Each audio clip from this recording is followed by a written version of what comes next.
Okay, beginning chapter 14 of Percy Jackson, I become a known fugitive. I'd love to tell you I had some deep revelation on my way down, that I came to terms with my own mortality, laughed in the face of death, etc. The truth, my only thought was, ah! The river raced toward me at the speed of a truck. Wind ripped the breath from my lungs. Steeples and skyscrapers and bridges tumbled in and out of my vision. And then, flap boom, a whiteout of bubbles. I sank through the murk, sure that I was about to end up embedded in 100 feet of mud and lost forever. You might need to shut down But completely. my impact with the water hadn't hurt. I was falling slowly, bubbles trickling up through my fingers, excuse me. I settled on the river bottom soundlessly. A catfish the size of my stepfather lurched away from the gloom. Clouds of silt and disgusting garbage, beer bottles, old shoes, plastic bags swirled up all around me. At that point, I realized a few things. First, I had not been flattened into a pancake. I had not been barbecued. I couldn't even feel the chimera poison boiling in my veins anymore. I was alive, which was good. Second realization, I wasn't wet. I mean, I could feel the coolness of the water. I could see where the fire on my clothes had been quenched. But when I touched my own shirt, it felt perfectly dry. I looked at the garbage floating by and snatched an old cigarette lighter. No way, I thought. I flicked the lighter. It sparked, and a tiny flame appeared right there in the bottom of the Mississippi. I grabbed a soggy hamburger wrapper out of the current, and immediately the paper turned dry. I lit it with no problem. And as soon as I let it go, the flame spurted out and the wrapper turned back into a slimy rag. Weird. But the strangest thought occurred to me only last. I was breathing. I was underwater and I was breathing normally. I stood up, thigh deep in mud. My legs felt shaky. My hands trembled. I should have been dead. The fact that I wasn't seemed, well, like a miracle. I imagined a woman's voice, a voice that sounded a bit like my mother. Percy, what do you say? Um, thanks? Underwater sounded a lot like I underwater I sounded a lot like I did on recordings. Not much like a much older kid. Thank you, Father. No response. Just the dark drift of garbage downriver, the enormous catfish gliding by, the flash of sunset on the water surface far above, turning everything the color of butterscotch. Why had Poseidon saved me? The more I thought about it, the more ashamed I felt. So I'd gotten lucky a few times before. Against a thing like the Chimera, I never stood a chance. Those poor people in the arch were probably toast. I couldn't protect them. I was no hero. Maybe I should stay down here with the catfish, join the bottom feeders. From. A riverboat's paddle wheel churned above me, swirling the silt around. There, not 5 feet in front of me, was my sword. Its gleaming bronze hilt sticking up in the mud. I heard that woman's voice again. Percy, take the sword. Your father believes in you. This time, I knew the voice wasn't in my head. I wasn't imagining it. Her words seemed to come from everywhere, rippling through the water like dolphin sonar. Where are you? I called aloud. Then, through the gloom, I saw her, a woman the color of the water, a ghost in the current, floating just above the sword. She had long billowing hair, and her eyes, barely visible, were green like mine. A lump formed in my throat. I said, Mom? No, child, only a messenger through your mother's fate. Though your mother's fate is not hopeless as you believe. Go to the beach in Santa Monica. What?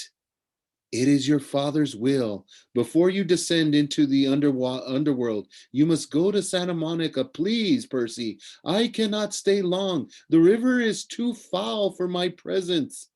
But I was sure this woman was my mother, or a vision of her anyway. How did you? There was so much I wanted to ask. The words jammed up in my throat. I cannot stay, brave one, the woman said. She reached out and I felt the current brush my face like a caress. You must go to Santa Monica. And Percy, do not trust the gifts. Her voice faded. Gifts? What gifts? Wait! She made one more attempt to speak, but the sound was so gone. Her image melted away as if it was my mother. I had lost her again. I felt like drowning myself. The only problem was I was immune to drowning. Your father believes in you, she had said. She also called me brave, unless she was talking to the catfish. I waited towards Riptide and grabbed it by the hilt. The chimera still be up there in its snaky fat and with its snaky fat mother waiting to finish me off. At the very least, the mortal police would be arriving, trying to figure out who had blown a hole in the arch. If they found me, they'd have some questions. I capped my sword, stuck the ballpoint pen in my pocket. Thank you, Father, I said again into the dark water. Then I kicked up through the muck and swam for the surface. I came ashore next to a floating McDonald's. A block away, every emergency vehicle in St. Louis was surrounding the ark. Police helicopters circled overhead. The crowd of onlookers reminded me of Times Square on New Year's Eve. Excuse me. A little girl said, "Mama, that boy walked out of the river." "That's nice, dear," her mother said, craning her neck to watch the ambulances. "But he's dry." "That's nice, dear." And news lady was talking for the camera. Probably not a terrorist attack, we're told, but it's still very early in the investigation. The damage, as you can see, is very serious. We're trying to get some of the survivors to question them about eyewitness reports of someone falling from the ark. Survivors? I felt a surge of relief. Maybe the park ranger and the family made it out safely. I hope Annabeth and Grover were okay. I tried to push through the crowd to see what was inside, uh, going on inside the police line. An adolescent boy, another reporter was saying. Channel 5 has learned that surveillance cameras show an adolescent boy going wild on the observation deck, somehow setting off this freak explosion. It's hard to believe, John, but that's what we're hearing. Again, no confirmed fatalities. I backed away, trying to keep my head down. I had to go a long way around the police perimeter. Uniformed officers and news reporters were everywhere. I'd almost lost hope of ever finding Annabeth and Grover when a familiar voice bleated, "Percy!" I turned and was tackled by Grover's bear hug or goat hug. He said, "We thought you'd gone to Hades the hard way." Annabeth stood behind him, trying to look angry, but even she seemed relieved to see me. Why can't you? Why can't we? Well, we can't leave you alone for 5 minutes. What happened? I sort of fell. Percy, 630 feet? Behind us, a cop shouted, "Gangway!" The crowd parted and a couple of paramedics hustled out, rolling a woman on a stretcher. I recognized her immediately. It was the mother of the little boy who'd been on the observation deck. She was saying, and then this huge dog with this huge fire breathing chihuahua. Okay, ma'am, the paramedic said, just calm down. Your family is fine. The medication is starting to kick in. I'm not crazy. This boy jumped out of the hole and the monster disappeared. Then she saw me. There he is. That's the boy. I turned quickly and pulled Annabeth and Grover after me. We disappeared into the crowd. What's going on? Annabeth demanded. She was talking about the chihuahua on the was she talking about the chihuahua on the elevator? I told them the whole story of the chimera, echidna, my high dive act, and the underwater lady's message. Whoa, Grover said. We've got to get you to Santa Monica. You can't ignore a summons from your dad.